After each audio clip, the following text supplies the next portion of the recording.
de fotoestudio audiovisuales. Bueno, lo primero de todo, por favor, tengan los móviles de silencio, ¿vale? Que luego nos pasa lo de siempre.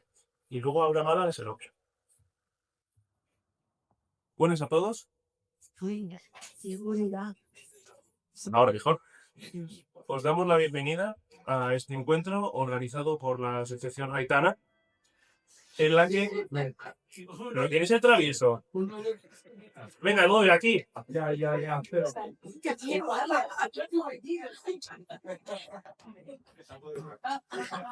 Hay un martillo ahí atrás. Bien, lo dicho. Un encuentro organizado por la Asociación Aitana, en la que intentaremos, en la medida de lo posible, esclarecer qué es esa caja negra que se conoce como autismo. Para ello, vamos a presentar a un grupo de expertos, de personas que lo viven muy de cerca, de personas con autismo, para que pues, nos den una idea general de qué es este fenómeno. Luego, primero de todo, yo me llamo David y voy a ser el maestro de ceremonias que va a ir presentando pues, un poco a las distintas personas que vayan a estar en esta charla. La primera de todas ellas, Carolina Benítez, experta en pedagogía terapéutica y lleva ya 3 años colaborando con la Asociación Conectar, principalmente en materia de compensación educativa. En materia de compensación educativa para niños y adolescentes en su etapa educativa que tengan ciertas necesidades estudiantiles. Así que nos va a dar una breve lección teórica para saber de qué hablamos cuando hablamos de autismo. Por favor.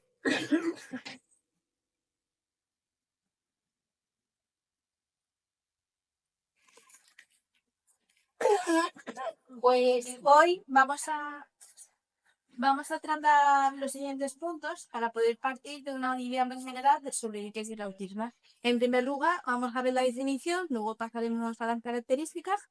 En tercer lugar, veremos los niveles y por último, algunos de los mitos que hay en base. Vale. En cuanto a la definición, el autismo es una condición del neurodesarrollo que afecta a la comunicación, la interacción social y el comportamiento. En el DSM-5 TR, que es el Manual Diagnóstico y Estadístico de los Trastornos Mentales, en su quinta edición, lo unifica en una sola categoría como trastorno del espectro autista, y unifica las categorías anteriores como son el trastorno autista, el síndrome de Asperger y el trastorno generalizado de desarrollo no especificado. En cuanto a su origen, no hay una única causa, sino que es multifactorial y están combinados factores genéticos y ambientales. Entre los factores genéticos pueden estar los antecedentes por parte de familiares que ya hayan sido autistas o otros trastornos del neurodesarrollo, y entre los ambientales las complicaciones prenatales o perinatales, es decir, antes en el parto o posterior. Su manifestación son las primeras de identidad, con rasgos como no señala como creado, no ejerce contacto visual para pedir, no esconda su nombre, entre muchos otros. Aunque pueden no ser evidentes hasta etapas posteriores cuando las demandas sociales aumentan. En cuanto a las características, pues signos de alerta varían según la persona, pero hay patrones comunes que se presentan en distintos grados de intensidad. Entre ellos pueden estar la escasa expresión de emociones o dificultad para entender las propias a la del resto, la falta de interés o evitación del contacto visual, intereses restringidos y obsesivos, la literalidad, que tengan dificultades para entender los sentidos, la ironía, reacciones exageradas o ausencia de respuesta ante ciertos estímulos sensoriales, las ecolalias, que son el uso repetitivo del lenguaje, estereotipias, que son movimientos repetitivos como puede ser el aleteo, el girar objetos, el cuerpo. Vale. En cuanto a los niveles, el DSM-5 que ya mencionamos antes lo divide en 3 niveles, según el grado de apoyo que la persona necesita en su vida diaria. Para ello, tienen en cuenta 2 áreas principales: la comunicación e interacción social y los comportamientos repetitivos y restringidos. El nivel 1 requiere apoyo. Es un apoyo leve, es decir, necesita estructura, ayuda para socializar y algunas adaptaciones en la escuela y trabajo. El nivel 2 requiere apoyo sustancial, apoyo más moderado. Precisa de acompañamiento más constante, rutinas claras e intervención terapéutica frecuente. Y el nivel 3 requiere apoyo muy sustancial, es decir, un apoyo más intensivo. Demanda atención temprana, terapias continuas, supervisión constante y entornos muy estructurados. Vale. En cuanto a los mitos o aspectos a tener en cuenta, debemos recalcar que el autismo es un espectro, por lo que cada persona es única y puede presentar características diferentes. No es una enfermedad, sino una condición del neurodesarrollo, y que no todas las personas TEA tienen discapacidad intelectual. Aunque el autismo es un factor permanente en la persona, su impacto varía con la edad, el apoyo recibido y el desarrollo de habilidades adaptativas. Tras estas breves pinceladas de introducción en el tema, les dejo ahora con la animación del cuento El cazo de Lorenzo, en el que Lorenzo puede ser una metáfora de la persona autista. El cazo se puede interpretar como las dificultades o barreras del entorno o de la persona, y el zurrón o saco representa visualmente los apoyos, habilidades y estrategias adquiridas.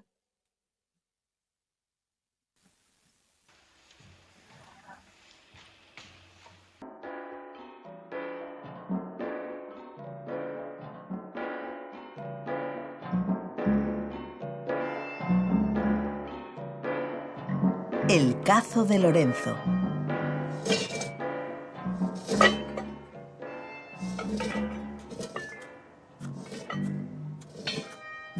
Lorenzo siempre camina arrastrando un cacito.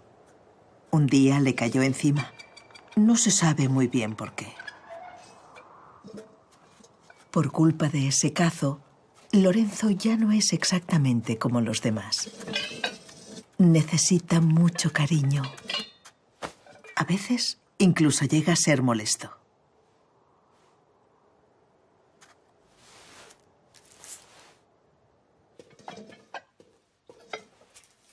Es muy sensible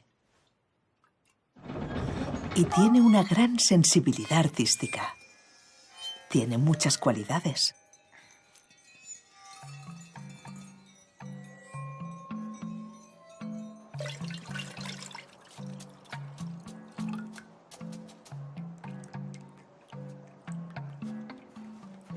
Pero a menudo la gente no ve más allá del cazo que arrastra por todas partes.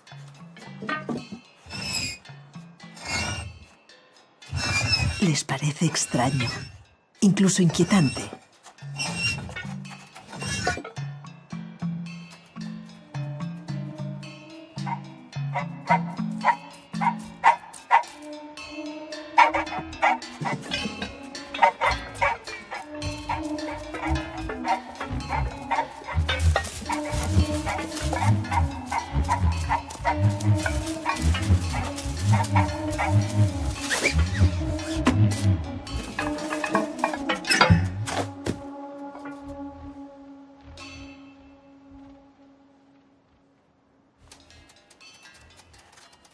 Además, este cazo le complica la vida. Muy pocos se dan cuenta de que Lorenzo se tiene que esforzar el doble para hacer lo mismo que los demás.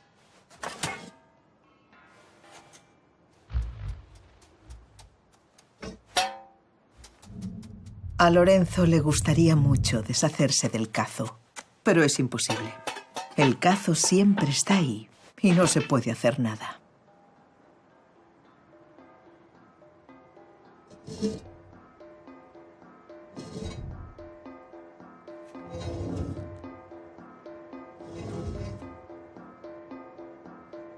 Un día no puede más y decide esconderse. Y se queda en su escondite mucho tiempo. Poco a poco la gente se olvida de él y ya no le piden nada.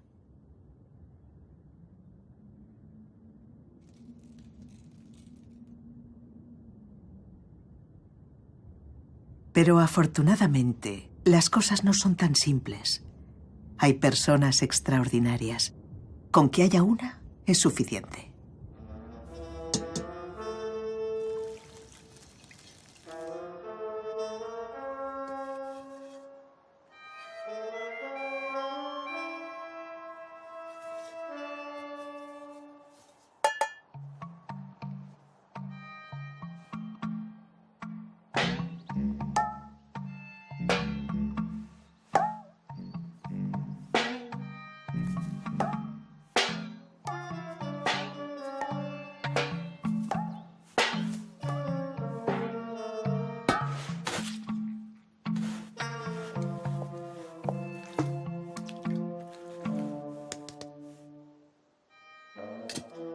Le enseña a espabilarse con su cazo. Le cose un zurrón para su cazo.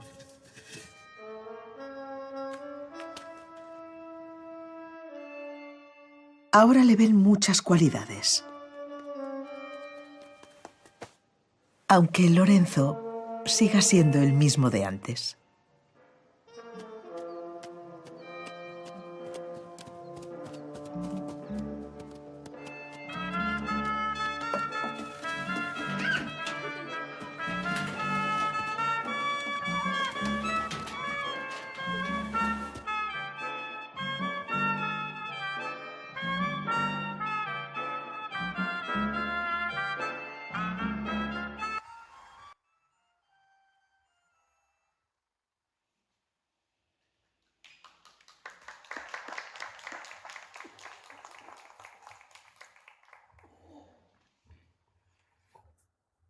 Gracias, Carolina, por la explicación teórica. Y ahora vamos a dar pie a Bernarda Casillas, una persona conocedora de las dificultades que supone cuidar de un hijo de grado de 3. Que ha tenido que superar toda una serie de adversidades y dedicarle un esfuerzo increíble. Así que, por favor, un aplauso.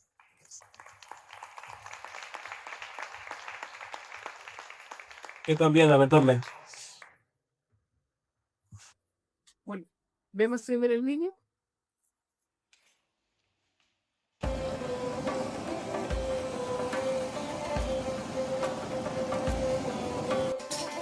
Vivir con grandes necesidades de apoyo supone precisar de ayuda o acompañamiento de otra persona 24 horas al día, 365 días al año. ¿Plantamos?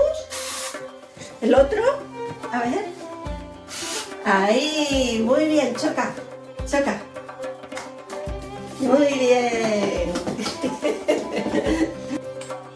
A ver tú. Querer, sí, querer. ¿Qué quiere? Mire. Un mininda así, mira. A ver tú. Muy bien, muy bien. A ver, mira. ¿Qué luchín queremos? Este, un minín a luchín. Otro a mí. Muy bien. A ver. En la boquina, sí, un mimo. Muy bien, muy bien. Ahora cógelo tú, cógelo. Muy bien. Mira cómo huele. ¿Qué tenemos aquí? ¿Qué hay que coger?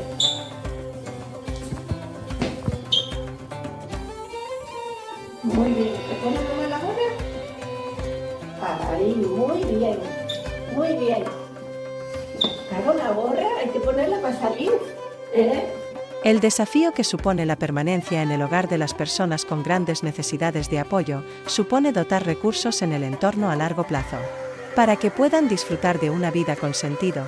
Para ello, es vital la implicación de la familia, administración pública y la comunidad.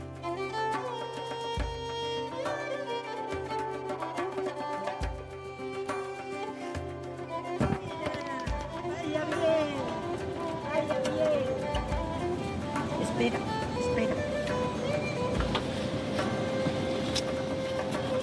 Ahí, muy bien. Compartir la responsabilidad de cuidar acompañando a la familia es muy importante para evitar situaciones de sobrecarga tanto física como psicológicamente. Disponer de una red de apoyo favorece abordar situaciones complejas del día a día.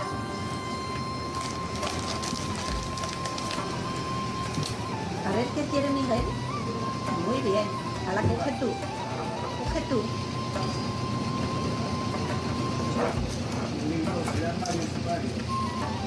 ¿Miguel quiere beber? ¿Quiere beber, Miguel? La calidad de vida en personas con discapacidad debe promover la autonomía y participación social, evitando el aislamiento y la despersonalización, viendo a la persona de forma integral. Así. A ver, no. Aquí tienes que meterlo. Más cerca. Bien. Bien.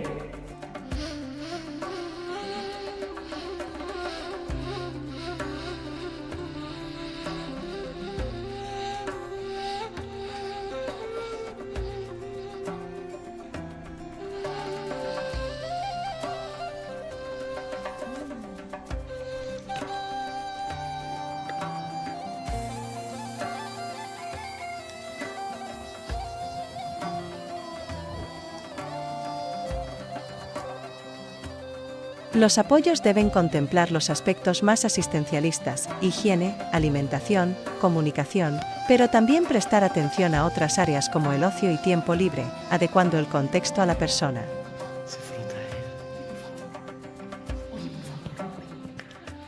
Sé bueno, ¿eh?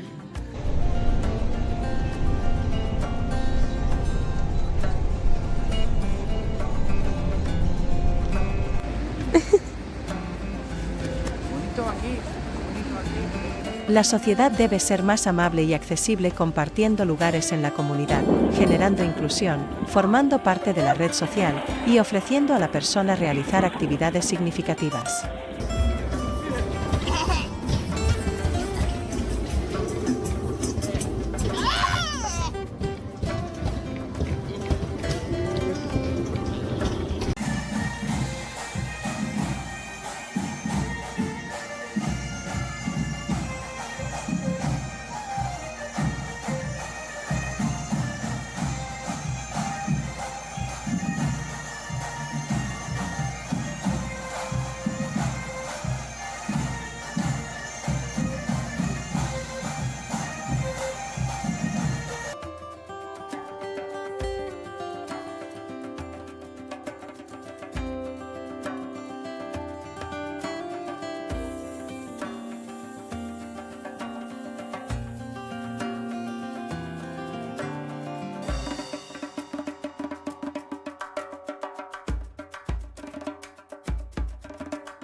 Apostemos por dar calidad de vida a personas con grandes necesidades de apoyo en su entorno cercano.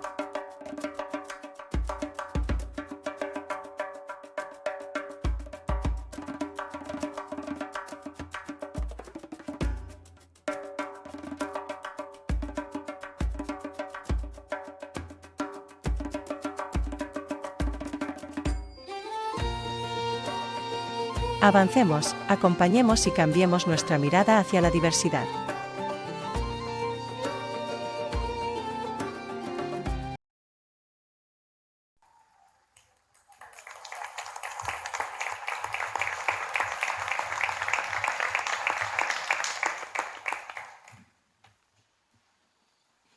Pues ese es Miguel, un chico de 24 años, tiene autismo y es un gran dependiente.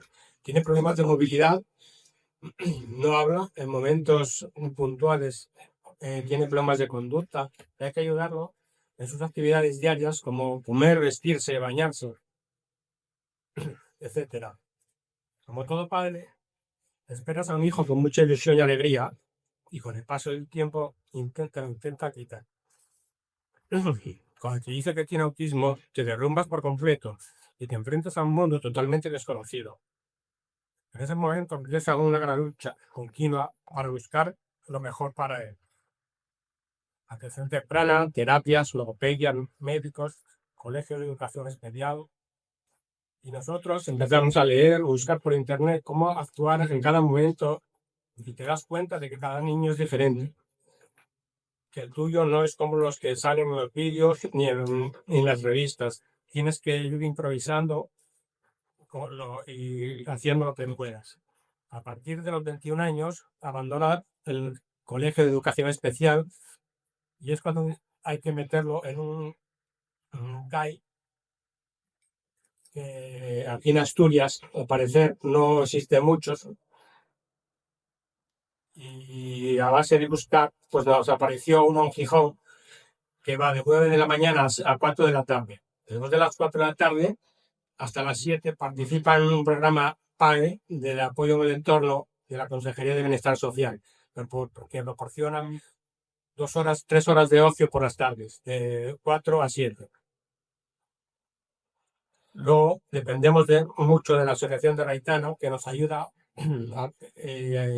a dar un respiro los sábados, en horario de 7 de la mañana a 3 de la, perdón, de 11 de la mañana a 7 de la tarde, dejando a los padres un poco de libertad y a Miguel unas horas de ocio y tiempo libre para salir por ahí sin falta ahí acompañado de los padres. También nos ayudan Raitana con el apoyo en cada momento, cuando tenemos cualquier dolencia los padres o cuando necesitamos cualquier ayuda. También estamos agradecidos a Raitana porque nos ha ayudado en la lucha para los derechos de Miguel, apoyándonos en todo momento. Yo sé que Miguel acabará en una residencia, pero mientras la madre y yo podamos, queremos que siga con nosotros. Con los recursos que ahora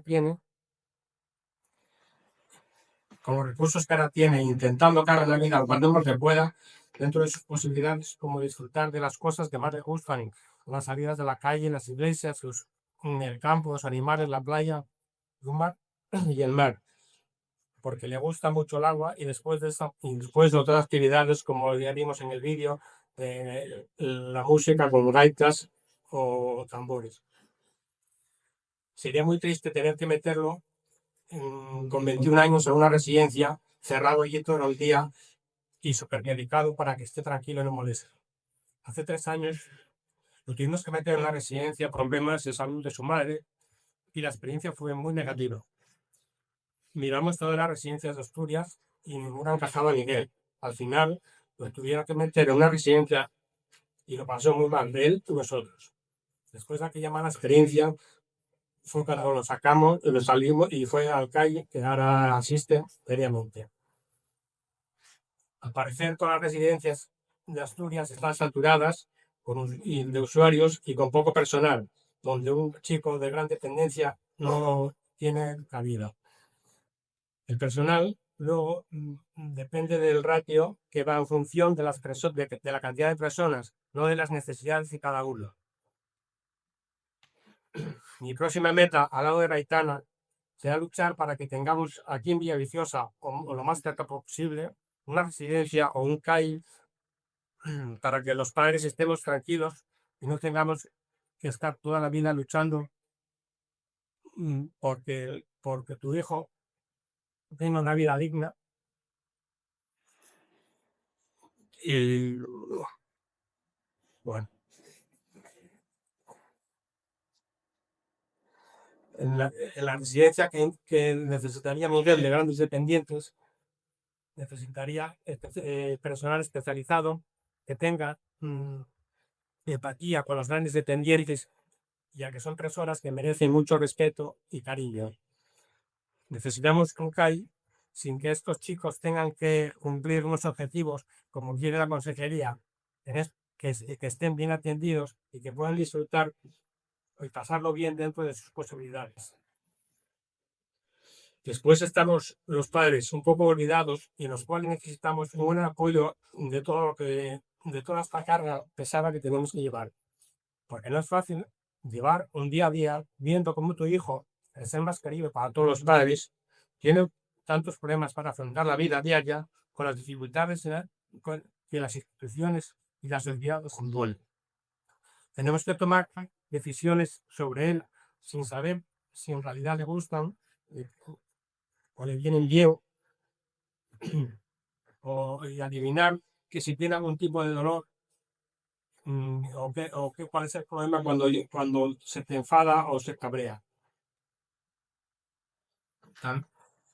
También no sabemos, nunca se sabe si el chico tiene frío, tiene calor, si la ropa le incomoda, y con esto pues tenemos que seguir intentando hacer de la vida lo más agradable posible. Con este hice un pequeño resumen de lo que es Miguel, de lo que tuvo Miguel, de lo que quieren, de lo que tiene y lo que quiere tener. Una residencia con CAI y que pueda disfrutar de cualquier tipo de ciudad. Muchas gracias.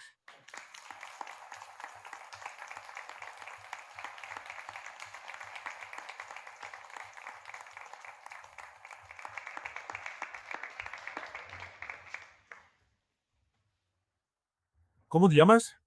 Berna. Ah, Berna. Ah, pues súper te entendí, Bernardo. No lo sé. Bernardo, disculpa, Bernardo, ¿verdad? Claro, pues yo pensé Berna de Bernarda. Pues disculpas. Pues nada. Gracias, Bernardo, por tu aportación. Lo preciso de todo. Bien. Y yo sería con esto. Ahora vamos a pasar con Mariló González. Si no, no hay algo. Que me he engañado, ¿eh? No han comentado mío. Bueno, Mariló González, psicóloga sanitaria, quien nos explicará la importancia que tiene el apoyo psicológico a las familias. Y las que se me adelantan por este lado son Elena Barredo, Silvia Pilo y Noelia de Andrés. Ah, no, mira, no. Bueno, que nos van a hablar de su experiencia personal, de los apoyos que han tenido a lo largo de su vida y de los apoyos que hubieran necesitado para tener un buen camino hacia una vida independiente. Así que a todos los jugadores.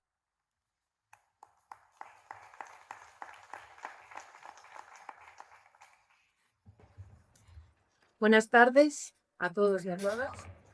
Gracias por venir. Bueno, yo voy a hablar un poco del micro porque solamente van a leer. Sí. Hola, ¿me oyes? Diría, bueno, voy a hablar un poco del impacto del autismo en la familia, en concreto en el ámbito escolar. Y para ello voy a empezar hablando de la etapa más temprana, ¿no? De la escuela infantil, de las escuelinas, la etapa de 0 a 3, porque en la mayoría de los casos, no en todos, es cierto que la detección del autismo a veces se hace a posteriori en etapas más tardías, pero bueno, por ejemplo, en nuestro caso sí que fue durante la etapa de la escuelina, ¿no? Es una etapa en la que se está muy alerta de los hitos del desarrollo y pueden surgir, como comentaba Carlos, signos de alerta, ¿no? Que nos señale, que nos responda el nombre, que nos salude. Bueno, tenemos cocinas que tanto en la escuela como en atención primaria a la pediatra o bien en las familias pueden ir chocando un poco, ¿no? Entonces ahí saltan las primeras alarmas, hay una derivación a atención temprana, a neuropediatras, y ahí empieza un poco, ¿no? El periplo de médicos, de consultas, de test, de escalas, de un poco la angustia de los padres, ¿no? De ese primer shock, de esa primera animación de qué es lo que está pasando, pero se parece que todo iba bien, ¿no? Y de repente parece que hay cosas que no encajan. Es una etapa dura porque hay que aceptar, como bien comentaban, que tu hijo no es como los demás, ¿no? Que hay algo que está pasando y a veces no entiendes muy bien el qué es. Entonces, el apoyo de todos los profesionales, tanto de la escuela, tanto de pediatras y demás profesionales, es importante, ¿no? Ese acompañamiento a la familia, porque todavía no acaba de aceptar que es lo que está ocurriendo y queda mucho camino por delante. La capa escolar es larga. Entonces, pues, surgen las primeras dudas. Una vez que en la atención temprana ya te dicen, en los casos más notorios, ¿no? Que todo apunta que es autismo o un retraso, a veces, bueno, si son muy pequeños, no te lo dicen así a primera vista, dicen que es un retraso de desarrollo, ¿no? Se valora, ¿no? Qué tipo de escolarización que hace mi activista, ¿no? Utiliza. Si va a ir a una escuela ordinaria, con o sin aula abierta, o si va a ir a un colegio de educación especial. También existe una modalidad combinada, ¿no? Que fue de ir unos días a la semana a un colegio ordinario y unos días a la semana de educación especial. Independientemente del tipo de escolarización, se necesita todo tipo de apoyos, ¿no? Para que la inclusión de la persona autista sea real. Los apoyos como los maestros de pedagogía terapéutica, los maestros del lenguaje, los auxiliares educadores, que aunque no sean maestros, tienen un papel fundamental en el desarrollo de la autonomía. Y luego hay colegios que también cuentan, bueno, pues con fisios o con mediadores comunicativos, ¿no? Para el lenguaje de signos, las personas que tienen alguna discapacidad auditiva. Todo este tipo de profesionales tienen que formar un engranaje perfecto, ¿no? Con los tutores de referencia, con las familias y también con los profesionales terapeutas externos que trabajan con el niño, ¿no? Nosotros, por ejemplo, tenemos el Tego Raitana, que tiene unos programas de apoyo educativo y se coordinan con el cole, solo pues para detectar cuáles son las necesidades específicas que necesitan los niños, que cada uno tiene unas necesidades individuales. Y lo que vale para uno es para otros, ¿no? Hay que intentar ajustar y individualizar ese programa, ¿no? Es importante esa comunicación. Es importante que la comunicación sea fluida porque muchas veces los padres estamos a ciegas porque los niños no saben contar qué es lo que ocurre dentro del aula y en el patio.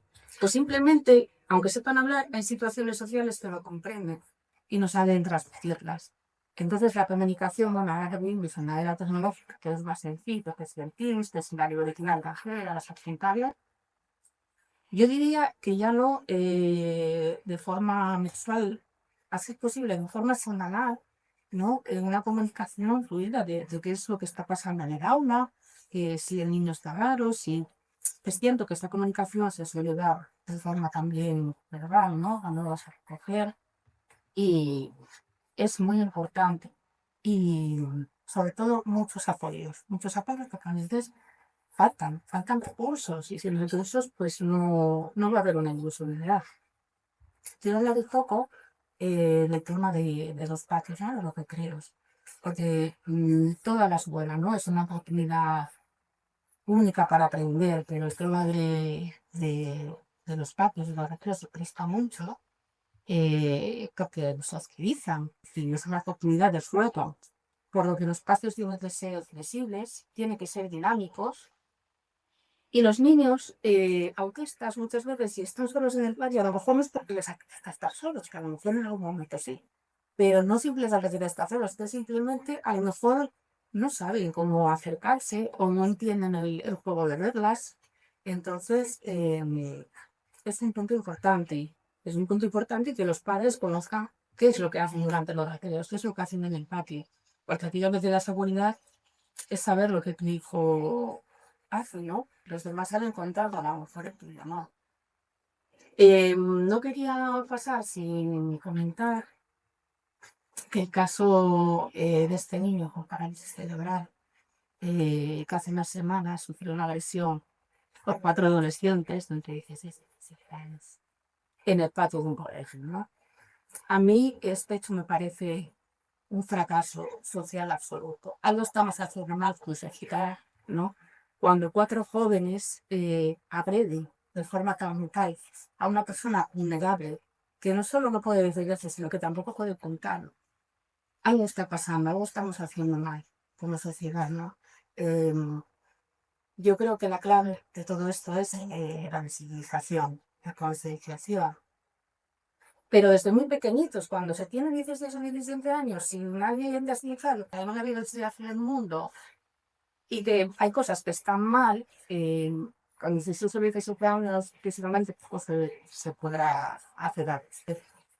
Que entonces, sí, vivimos en una era de mucha información, pero la información no siempre esperar o lleva de forma distorsionada. Tenemos que enseñar a los niños y a las niñas, a los jóvenes, a interpretar esa, y a ser críticos con esa información, a darles herramientas para que puedan discernir, porque evidentemente esto no puede pasar, esto es algo. Entonces, bueno, los padres sufrimos mucho también, ¿no? Con este tema de de pensar si los niños están seguros o no en los gatos. Entonces, invito un poco a hablar en ese aspecto, que no se pequeñitos puedan denunciarse y que también quiero decir que los padres de niños noveles pues también tengan miedo de preguntar al padres de autismo. ¿A qué les preguntas sobre sus hijos, el territorio, o el parque? O, no pasa nada, la diversidad está ahí y la diversidad puede ser positiva porque no se lo tienen debilidades, también tienen fortalezas y esa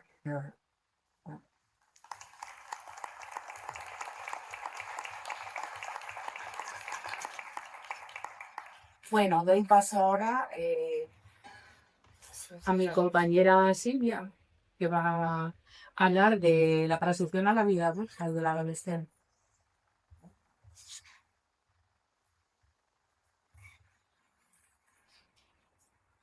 Bueno, yo voy a hablaros de la transición a la vida adulta, porque a las familias hablar de futuro nos causa una gran preocupación. ¿Qué va a pasar? ¿Qué posibilidades tendrán después de acabar el colegio? ¿Podrán adaptarse al entorno y desenvolverse bien? ¿O podrán trabajar o realizar alguna formación? Estas son algunas de las preguntas que las familias estamos todo el rato haciéndonos. Y todo esto, el que puedan desempeñarse y puedan tener un futuro, pasa por los apoyos. Llevamos toda la tarde escuchando que los apoyos son imprescindibles. Y esos apoyos son los que van a hacer que nuestros hijos puedan ser más autónomos o puedan desarrollar habilidades para la vida. La adolescencia, por ejemplo, es una época muy difícil para todos y cuanto más si tienes una condición autista. Para ellos los cambios físicos, los cambios corporales, los psicológicos, pues supone un gran reto porque no son capaces de gestionar como lo podemos hacer cualquier otra persona, ¿no? Sin esta condición. Y para ello es importante contar con apoyos, con recursos, apoyos psicológicos para ellos y para las familias, porque el autismo no acaba en la infancia, el autismo acompaña durante toda la vida y cuantos más apoyo reciba en todas estas en estos momentos, pues harán que la persona pueda desarrollarse y desarrollar esas habilidades que al final le van a hacer tener futuro otro. Es importante también remarcar la importancia de que puedan tener experiencias de todo tipo. Y para ello, vuelvo a recalcar que es importante los apoyos. Nosotros, ya lo han comentado mis compañeros, tenemos mucha suerte con Braitana en todos los aspectos, en el educativo, el de ocio, pero para las familias también es importante tener este tipo de apoyo y este tipo de acompañamiento, porque nos vemos muy solas. Nosotros, como familias, también reclamamos tener una formación. A las familias no se les ofrece ningún tipo de formación. Y para poder acompañar a nuestros chicos en la adolescencia y en la edad adulta, que va a ser lo que marque el resto de su vida, necesitamos formación. Necesitamos profesionales que nos acompañen y que les puedan, pues eso, al final tener oportunidad de desarrollarse, de tener tiempo libre y ocio adaptado, de tener posibilidad también de hacer ejercicio al aire libre. Y todo esto pasa por apoyos y por recursos.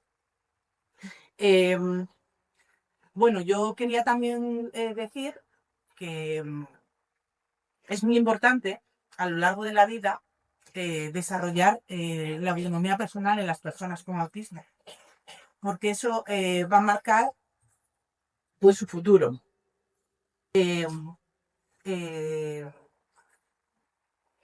Es muy importante también no poner límites. O sea, no puedes crear de falsas expectativas, porque cada uno tiene unas capacidades, unas habilidades y unas dificultades pero tampoco se les pueden cerrar las puertas. Hay que darles todo lo que se pueda.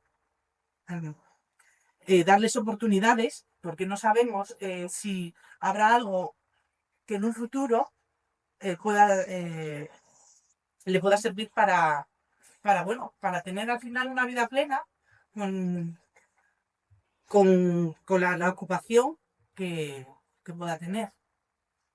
Y bueno, simplemente eso, dar las gracias, aprovecho para dar las gracias a la Aitana por ofrecer a nuestros hijos la oportunidad de vivir esas experiencias con esos apoyos.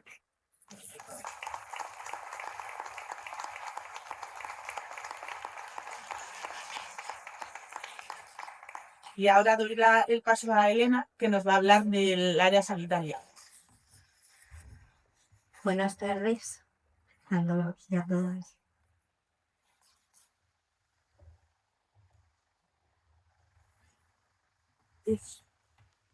Mi nombre es Elena y soy la mamá de Martín.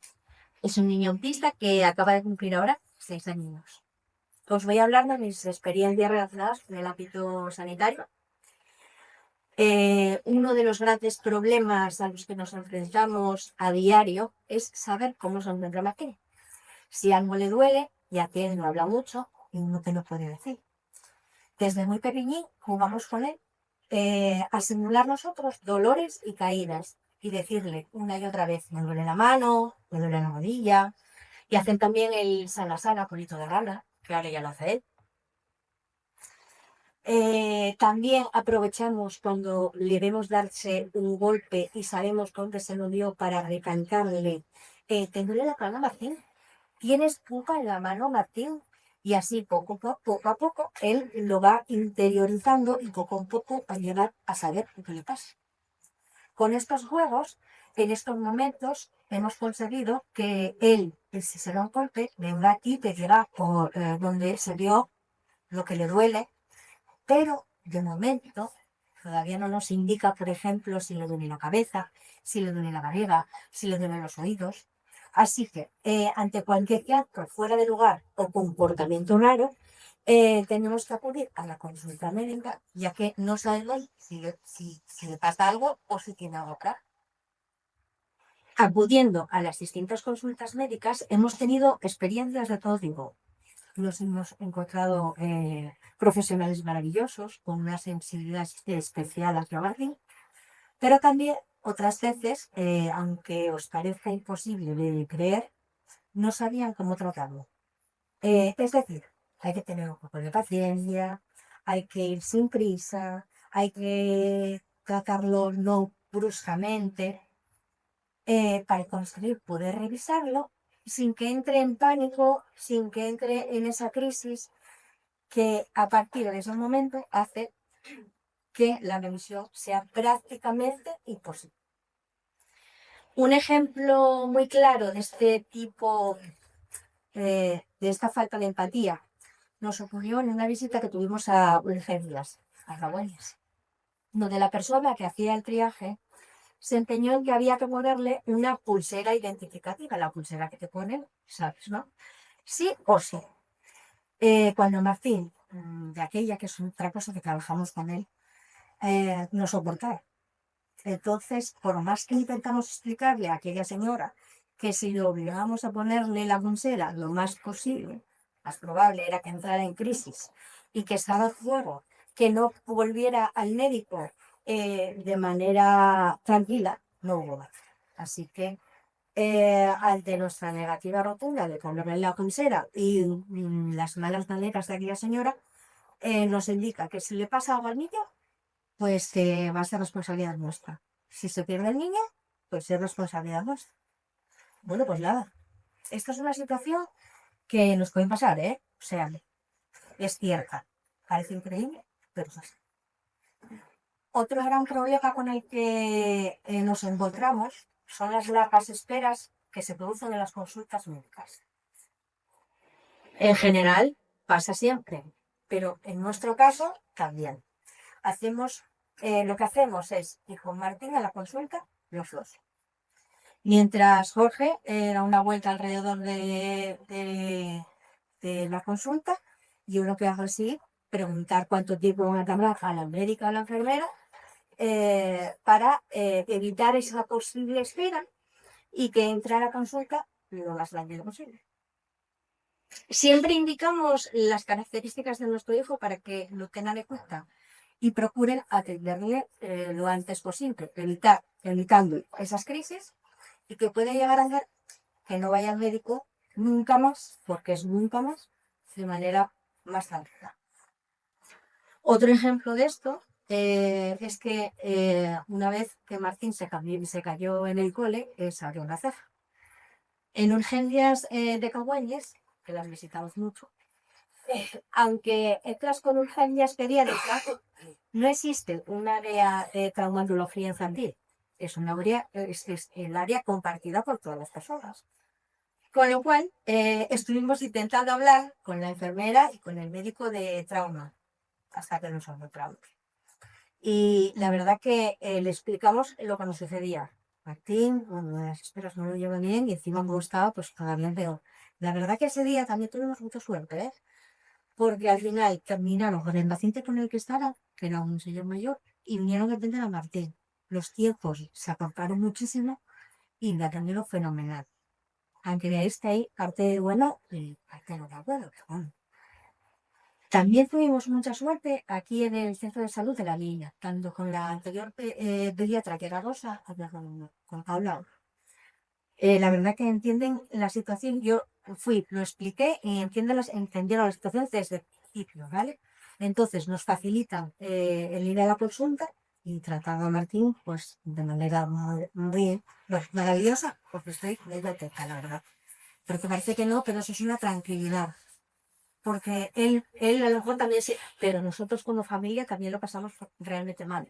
Entonces, bueno, todo este tipo de acciones que nos vemos obligados a realizar cada vez que vamos a una consulta médica, yo estoy hablando de lo que es la consulta médica, pero esto nos pasa en todo. O sea, no solo cuando vas al médico, es que te pasa en todas las situaciones de su vida diaria. Y es que andar indicando lo que le pasa, lo que no le pasa, qué suele pasar, todo. Llega un momento que eso es que te agota mentalmente, te agota. Por eso pedimos desde allí que es necesario, y creo que es muy necesario, la implantación de medidas y protocolos por los cuales esa visita al médico se haga un poco más fácil y llevadera, tanto para el paciente como para las familias.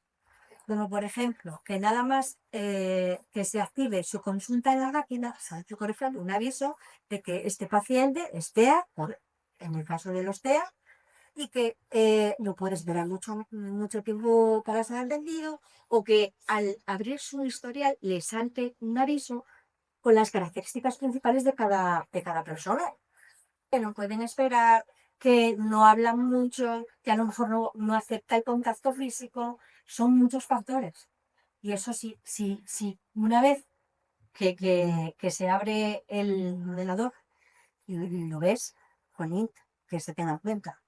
Esta reivindicación es la que sí que se registró recientemente, la registró la Asociación Raicana, con la petición de la tarjeta a accesibilidad y acompañamiento, y la definición de implantación de un protocolo para personas con diferentes discapacidades, entre ellas el autismo, con el cual haga que las visitas médicas de nuestros hijos, familiares y demás sean lo mejor llevaderas posibles y no lleguen a ser traumáticas como en la mayor parte de los casos. Animo desde aquí a que el resto de asociaciones y de personas, por favor, que se sumen a esta iniciativa y aporten su experiencia para que se pueda implantar de la mejor manera posible y lo más pronto posible. Porque creo que es bastante importante. Y gracias por escucharme.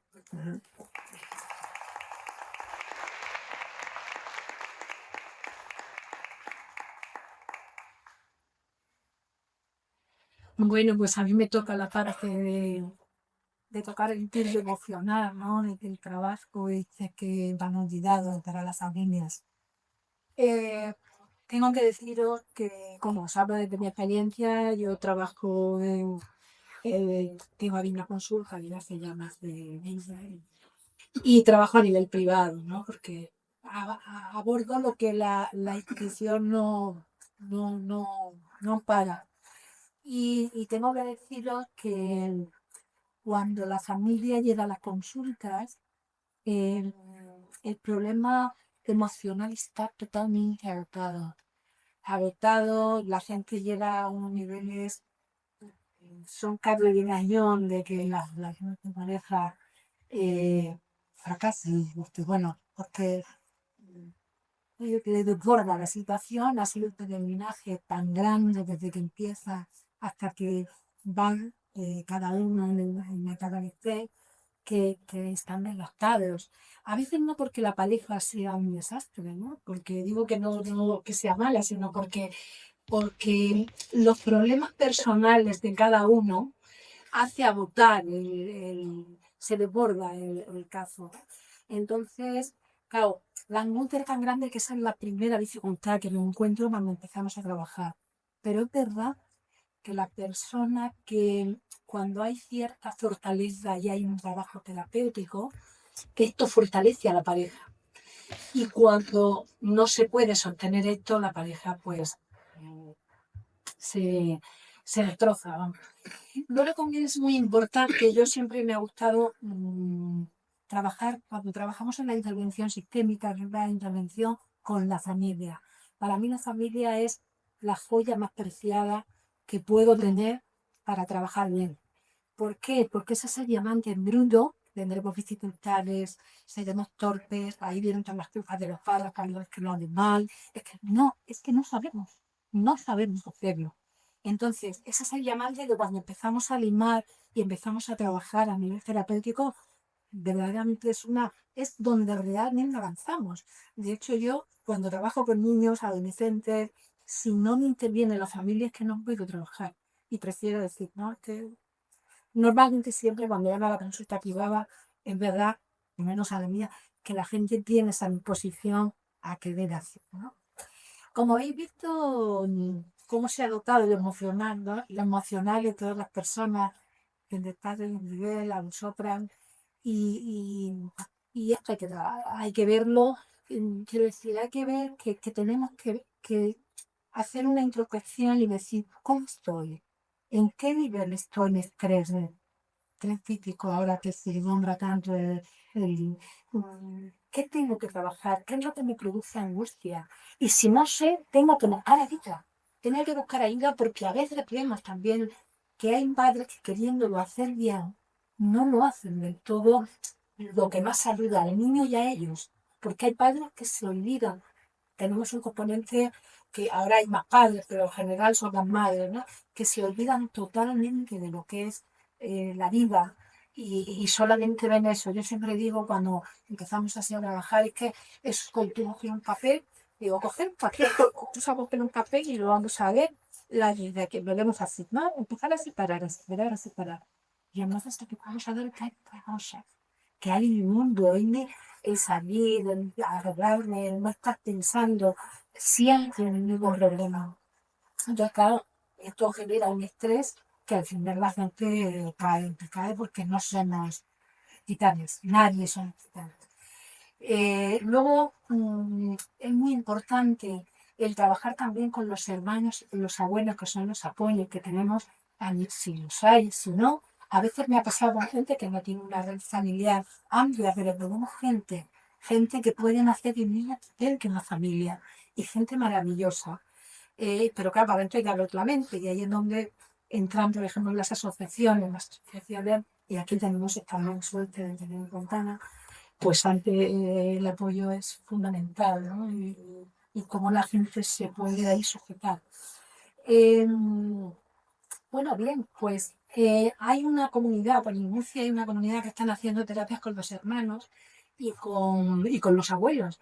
Y la verdad es que es súper bonito, es una experiencia porque también pasa, y esto lo digo en la experiencia personal, por la familia, ¿no? A veces la familia, los hermanos, los padres volcándose en esa persona, esas necesidades especiales, pues no es que no miran a los otros, pero como tú te apañas, no te arreglas, pues nada, nada, ahí vamos y son medianamente que van estudiando, pero hay una carga también emocional muy fuerte en los hermanos.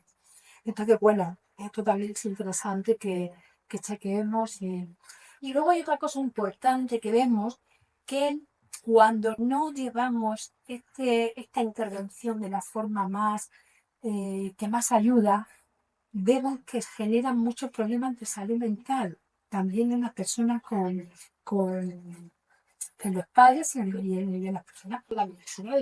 Vemos unas ansiedades, vemos unas depresiones que no tienen nada que ver con el cuadro que pueda presentar, porque, porque no se lleva de la manera más adecuada. Por eso es muy interesante el que tomemos conciencia de qué es lo que yo tengo que trabajar a nivel personal. ¿Qué es lo que yo...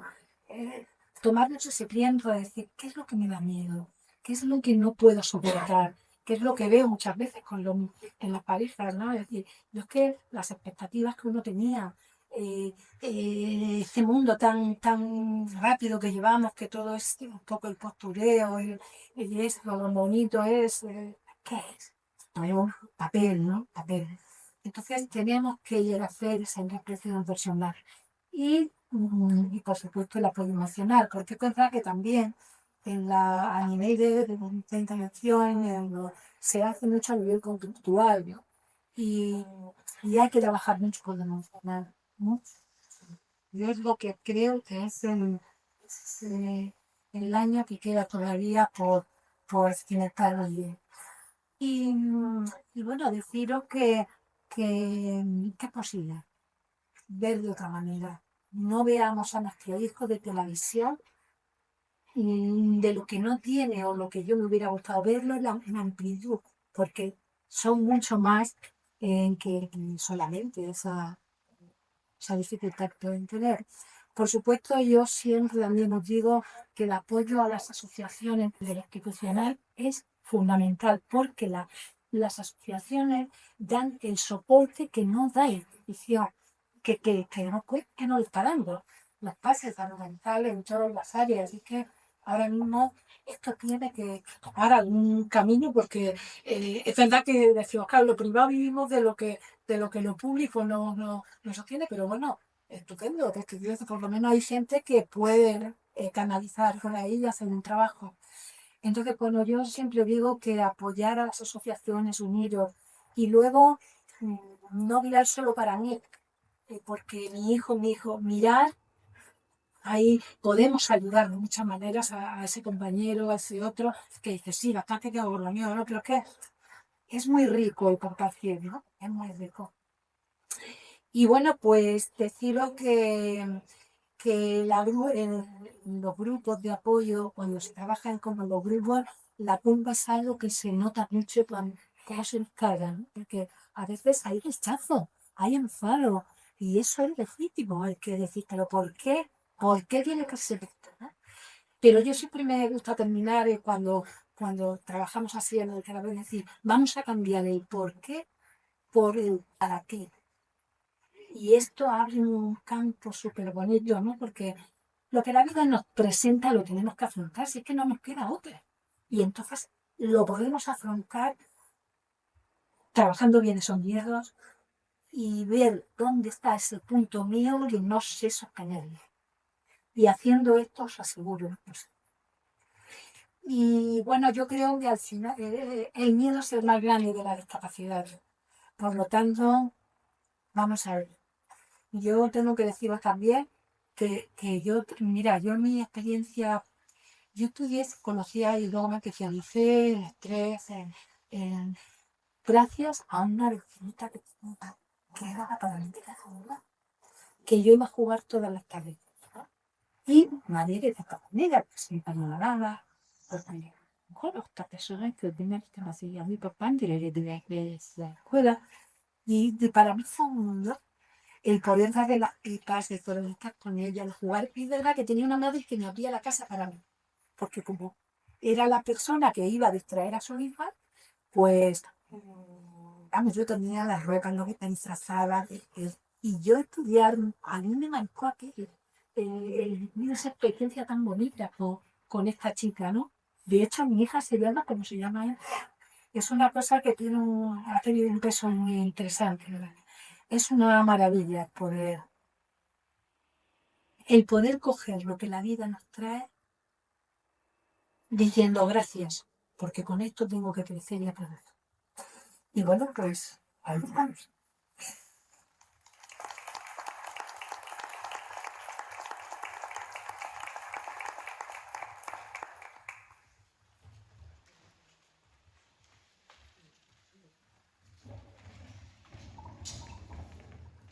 Muchas gracias por vuestras aportaciones y gracias también por la opinión profesional. Ahora pasaremos con quizás un tipo de persona que no suele tratarse tanto cuando hablamos de autismo, que son como lo que podríamos considerar el nivel invisible. En este caso estoy hablando de un buen compañero mío con el que voy a clases de improvisación, Fernando Somoano, que él, la verdad que es una persona impresionante, ya le conoceréis ahora en breves, ha estudiado dos carreras, una de ellas de historia y la otra de matemáticas, y ahora se dedica a impartir clases como profesor de secundaria de matemáticas en el IES Víctor García de la Concha. Así que él, a través de su experiencia personal y también la experiencia de otros compañeros suyos, nos va a dar una visión de aquellos casos que quizás no tenemos tan en cuenta por que su objetivo más o menos se puede estudiar. Así que, por favor.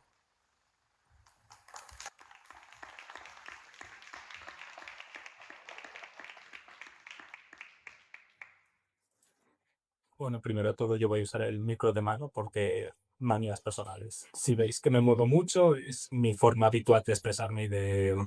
quiero decir, es mi forma de ser realmente. Y antes de nada también quiero dar las gracias a Don David de la Ballina, que es Ballina Secas, lo sé. Porque que sepáis que este compañero mío, el año pasado en Cabrales, en el Tenderete de junio, estuvimos de copresentadores nosotros dos. Y es un fuera de serie. Por supuesto, cuando quieras. Ya te dije que te es un programa independiente. Bueno, yo cuando contactó Emi conmigo, yo lo que planteé es, ¿cómo puedo yo hacer una ponencia sobre el autismo cuando yo soy una persona sin diagnóstico? Estoy pendiente de diagnóstico por algún tipo de, ¿cómo se dice?, de neurodivergencia, bien sea del espectro autista, bien sea déficit de atención y hiperactividad o bien sea altas capacidades. Pero al fin y al cabo, todas estas dificultades tienen su denominador común, que es las necesidades emocionales y necesidades de apoyo. Y a la hora de plantearlo, lo que pensé es, bueno, tengo dos amigos que... Dos, a- a ver, dos amigos que a su edad ya adulta le fueron diagnosticados de un empezaron a ver cosas de su vida que no le encajaban, que veía que su entorno era diferente a ellos. Hicieron pruebas sobre diagnósticos de autismo y aún no se diagnosticaron a los 24 y otro está todavía en vías de ello a los 30-31. Y decidí llamarlo vidas paralelas, porque realmente somos más o menos de la misma quinta los tres. Empezando, bueno, por mi historia personal, bueno, mi primer recuerdo, o el primer recuerdo mío de mi madre, de los gordos, es cuando yo pinté al perro 3 días seguidos. Un día con yogur, otro día con penicillo rosa y al día siguiente con betún. Luego ya yo recuerdo haber aprendido a leer relativamente temprano, autodidacta a los 3 años. Yo aprendí a dirigir solo a los 4, más o menos. No sé cómo pone el micrófono. El mundo no está hecho para los altos. Y, por ejemplo, yo saqué el A1 de inglés a los 8 años, bastante prematuro. Pero bueno, igualmente yo, bueno, tuve una mudanza a los 4 años y aterricé en un centro de educación primaria en Lugones, en el cual yo sufrí bullying. Y es una historia que realmente es algo que me ha marcado a lo largo de toda mi vida.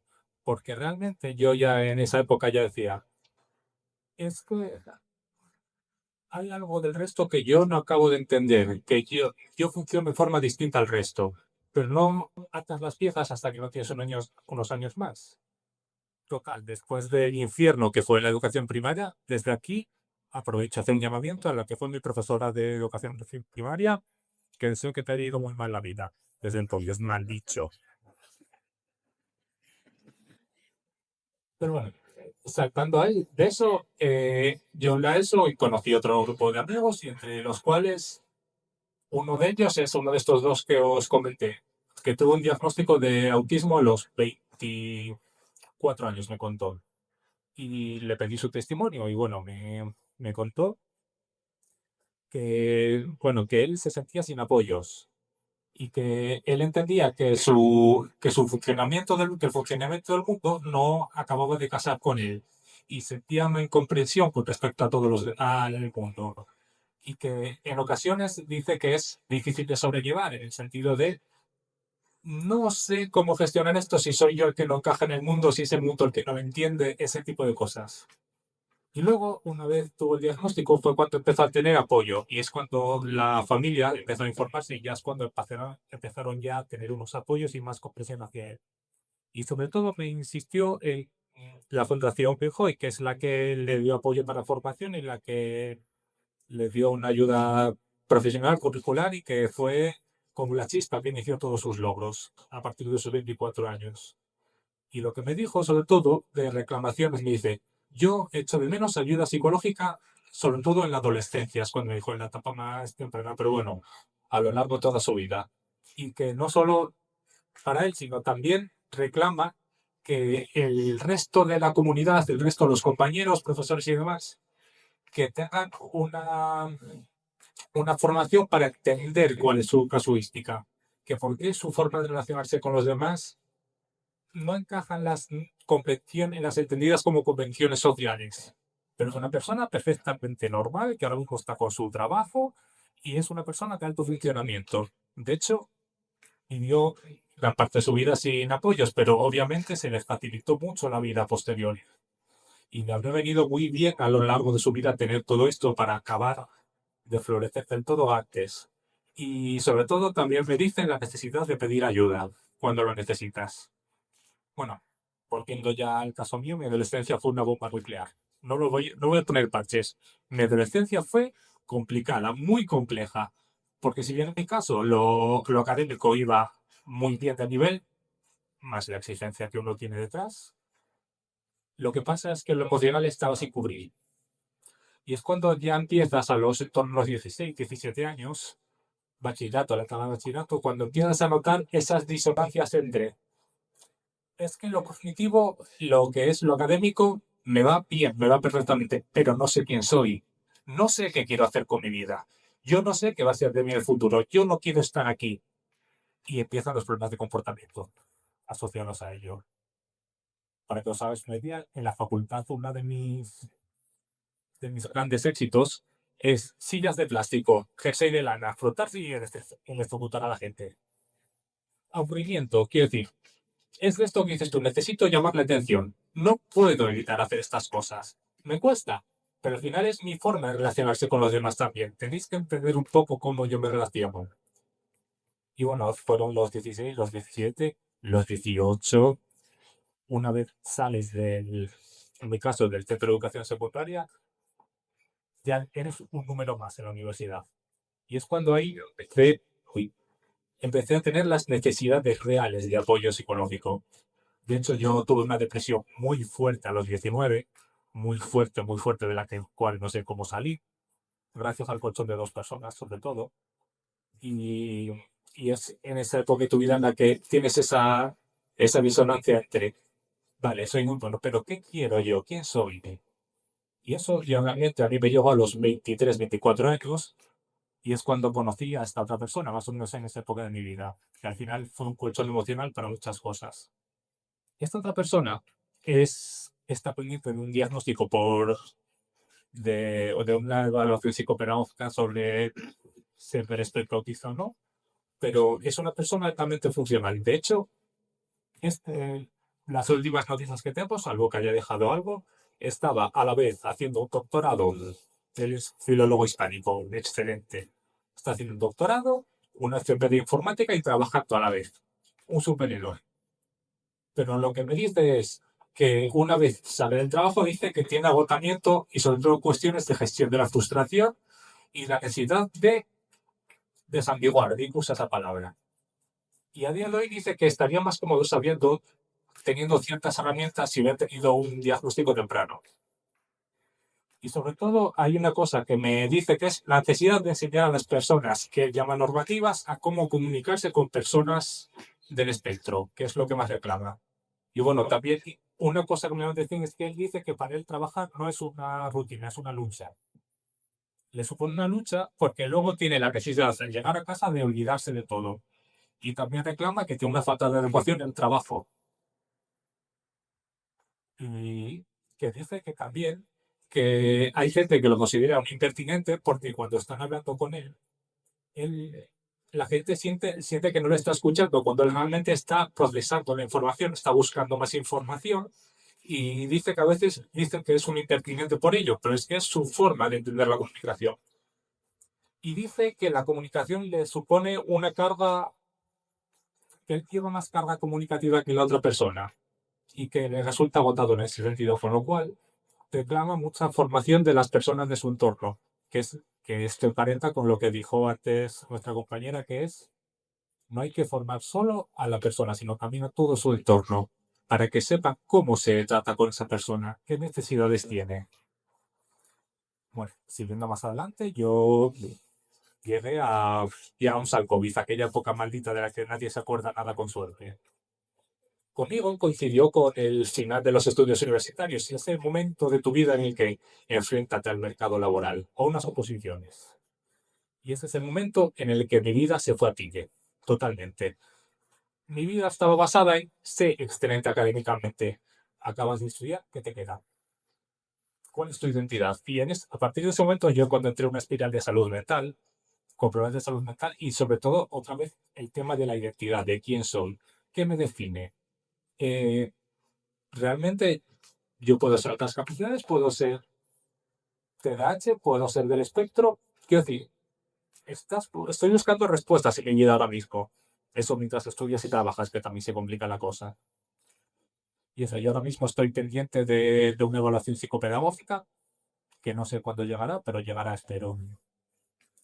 Y bueno, yo llevo tratamiento por depresión desde hace 3 años y realmente lo que a mí me falta es una red de apoyo y me habría gustado a lo largo de mi vida tener esta red de apoyo más allá del sistema educativo, que tampoco cuando yo estaba era lo más eficiente del mundo.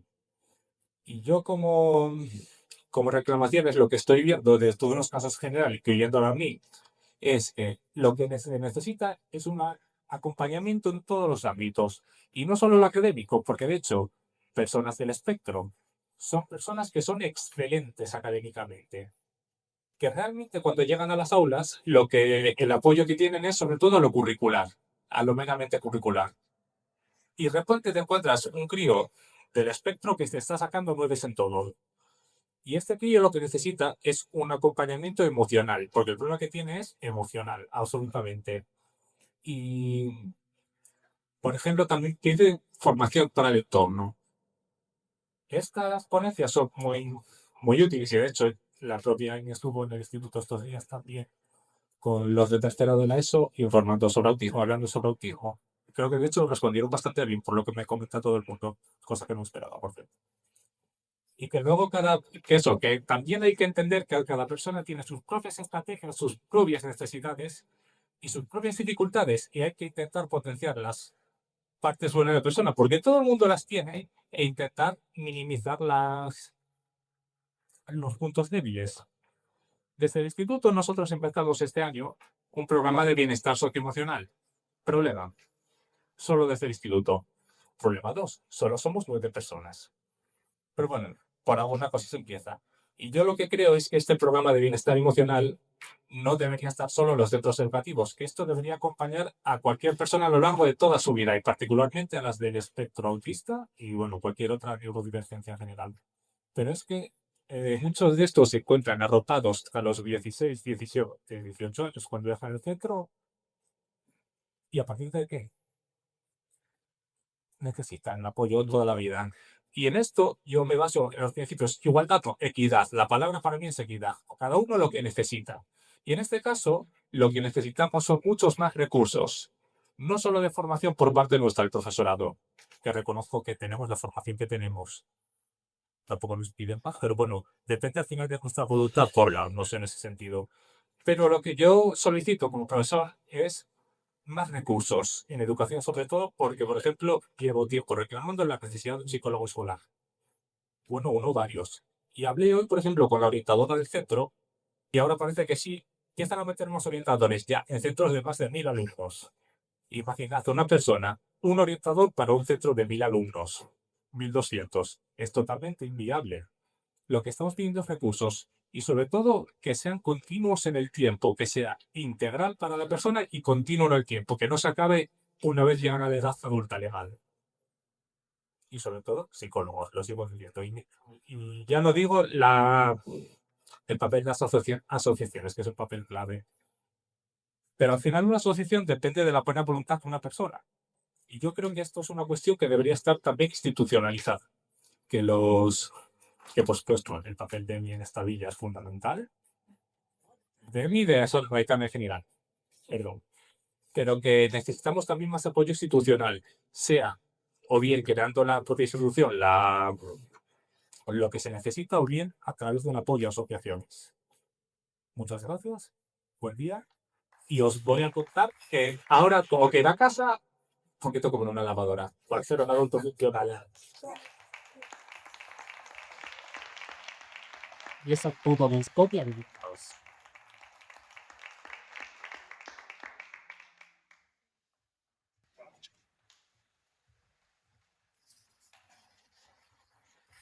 Bueno, gracias Fer por tu aportación y suerte con la lavadora. A mí también me hace difícil cuando me toca.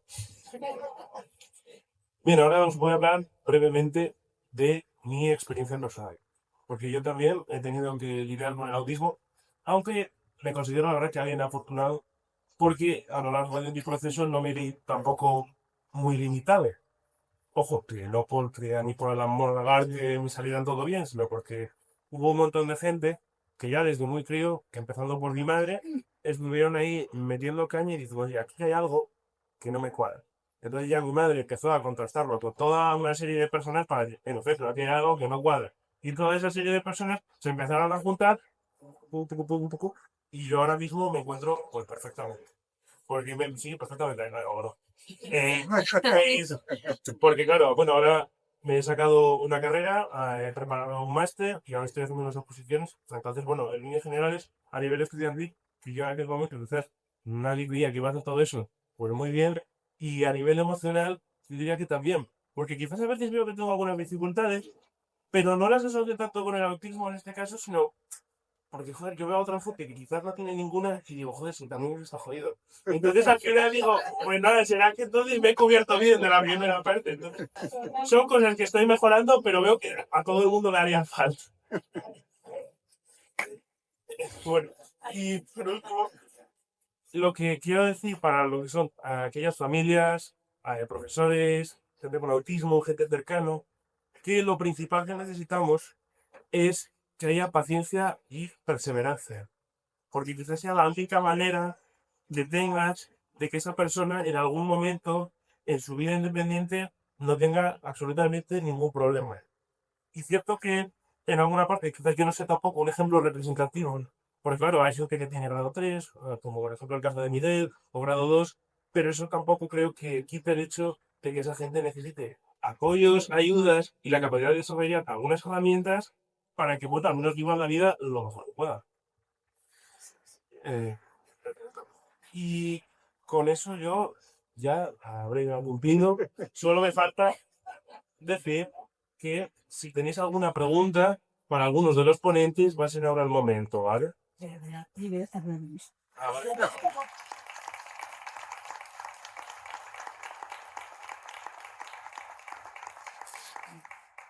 Y lo dicho, si ahora mismo tenéis alguna duda, los ponentes estarán encantados de responderla. Así que por favor, vengan aquí los ponentes. Todos, sin excepción. Voy a presentarme.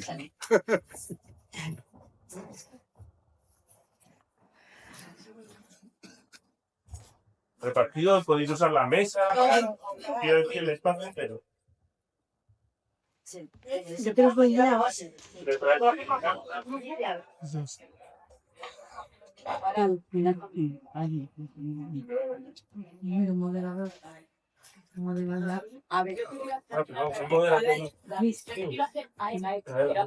Ahora pregunta. ¿Me cuentas, aparte de las dificultades económicas, las dificultades que tenías de habilidades sociales, de resolución de conflictos? Sí. Es que quizás me acuerdo, pero no con toda la confesión, claro. Me acuerdo principalmente quizás de los momentos de mediación. En el caso de que quizás venían, claro, porque había otra profesora aparte de vosotras dos, no me acuerdo ahora del nombre en concreto, que esa principal que estaba en la parte de los recreos, de auxiliar era. No me acuerdo el nombre, pero yo por ejemplo sí que recuerdo que se encargaba de la parte de mediación y claro, había un tiempo muy largo de estar teniendo que explicar lo que estaba pasando hasta que yo decía, bueno, pues sí, tienes razón. Pero claro, eso era un proceso largo de yo diciendo que no, ella diciendo que sí, hasta que ya en cierto momento ya por fin ya tras mucho tiempo, porque claro, a veces eran de varios días de volver a encontrarme y a seguir con ella. Entonces, bueno, sí, digamos como proceso largo. Bueno, ya que no hay más dudas, le doy la palabra a Emi para que cierre esta presentación. Presidenta de la Asociación Reital.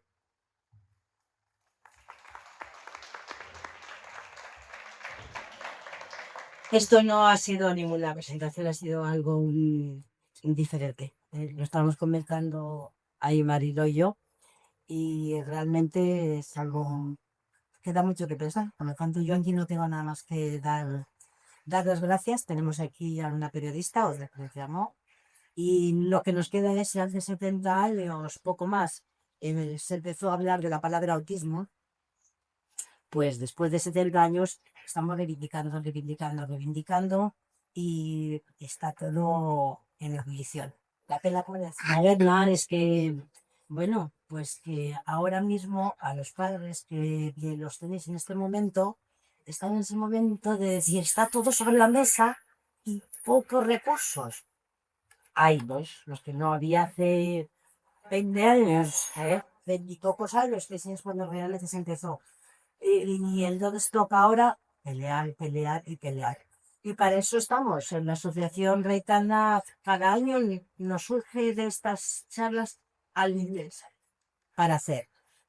Hace unos años hicimos un grupo de padres a los que todos a padres, chagalas, nos juntamos de vez en cuando.